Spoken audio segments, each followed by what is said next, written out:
Live from Fargo and serving you on TV, online, and on the go. This is Valley News Live at 6. I could get in a lot of trouble if they do something in my name. 21.5 million people nationwide are at risk after getting their Social Security numbers and fingerprints stolen. Good evening, everyone. Anyone who has or does work for the government, including military members, mail carriers, Veterans Affairs employees, and many more, were hit by a cyber attack. A viewer contacted our whistleblower hotline saying they got a letter from the Office of Personnel Management. The letter said they were impacted by a major cybersecurity incident involving background check information. Valley News Team's crime and safety reporter Nicole Johnson shows us how it's impacting the Metro and what you should do. I was kind of angry, honestly.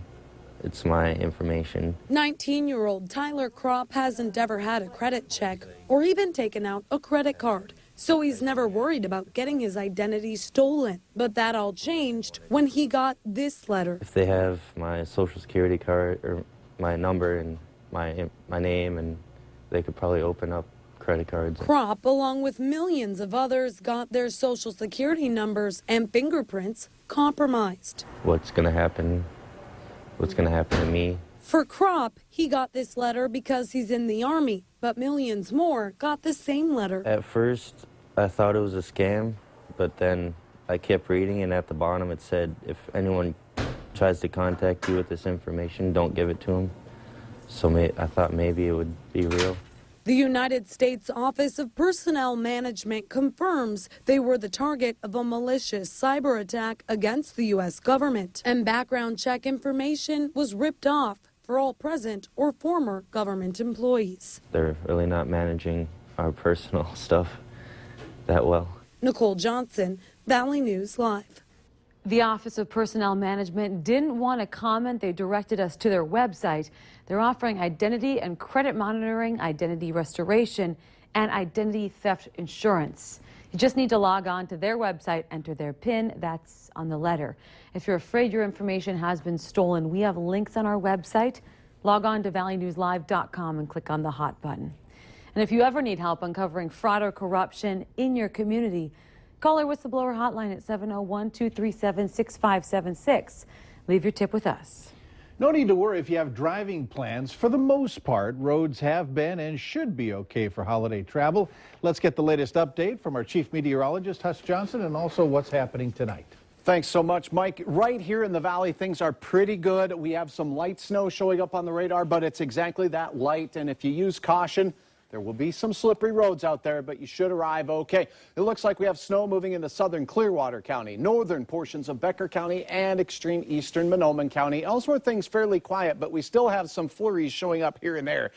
Here's what you need to know if you have travel plans. The regional forecast does show that as we go through our Thanksgiving Day, first thing in the morning, throughout the day, heavy snow and some areas of freezing rain in southern Minnesota. South Dakota and Nebraska will cause tricky travel there. Prepare for wind and cold here. Thanksgiving Day temperatures only in the mid-20s. There'll be slippery spots, but things should be all right. I think somebody's already starting to cook something. Can you smell it? Yeah, it does smell good. Oh, it's good. All right, thanks. A Grand Forks man is in jail tonight following a nearly 30-mile-long chase that hit speeds over 100 miles per hour near Grand Forks. This happened around midnight. Cole Johnson faces charges of reckless endangerment, fleeing, refusing to halt, driving under suspension, and outstanding warrants. This chase started 20 miles south of Grand Forks near Reynolds when deputies tried to stop Johnson for a report of reckless driving. Now, speeds hit 126 miles per hour on gravel roads as the chase moved toward Grand Forks. South on Columbia Road, police were waiting with stop sticks, blowing two of Johnson's tires, slowing the chase as it moved into Grand Forks.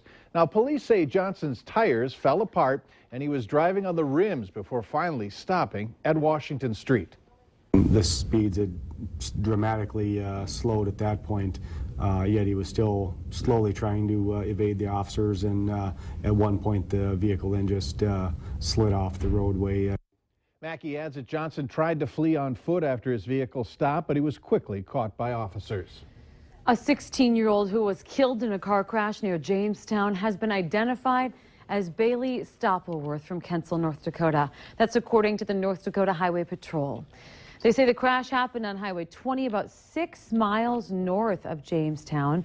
Officers say Stoppleworth lost control of the vehicle on the curve on the frost-covered roadway, causing the vehicle to roll into the ditch. Stoppleworth and 16-year-old Macy Olson of Jamestown were taken to Jamestown for medical treatment. Stoppleworth died in the hospital, and she was not wearing her seatbelt. We talked about road conditions earlier. This has been a busy travel day as many people are on the roads, rails, and skies to be home with their loved ones for Thanksgiving. And with the recent Paris attacks, the State Department issued a travel alert for Americans. Is there additional angst, though, among travelers now in the wake of this? Valley News Team's Bradford Eric finds out that the answer is a little cloudy. Hector International Airport in Fargo isn't exactly busy, but it isn't empty either. Lines are short and people are moving quickly. I think you always have that thought in the back of your head, like, hey, what's going on, with everything that's going on in the world, but you just have to kind of be confident in that and just, confident in our system that we have in place that nothing's really going to happen. Muriel flew out of LaGuardia Airport, a world away, she says, from Hector International. But she says she wasn't overly anxious or scared. I've flown a lot in the past, immediately right after 9/11 too, so it's not really that big of a deal to me. And yeah, there's always been that what if scenario, but it's never really impacted me all that much because I'm so used to it. Bob Gartner says the travel alert is no big deal. He says he flies so much, going through security and dealing with alerts is nothing new. But one traveler offered some perspective for those who might be more anxious than in years past. Are we going to stop our life and live in fear? Lynn McManus is heading to Portland, Oregon to visit some relatives for Thanksgiving. She says her commute to work is more dangerous than flying this holiday. It makes me a little anxious, but again, I live in Enderlin. I drive up and down 46 every day. I work at Kindred High School, and that makes me more nervous. I'm more at risk driving on that road than flying, I think. So we're good. At Hector International, Bradford Eric, Valley News Live. Airline industry experts say that this Sunday is actually going to be even busier at airports as many people look to return from the holiday.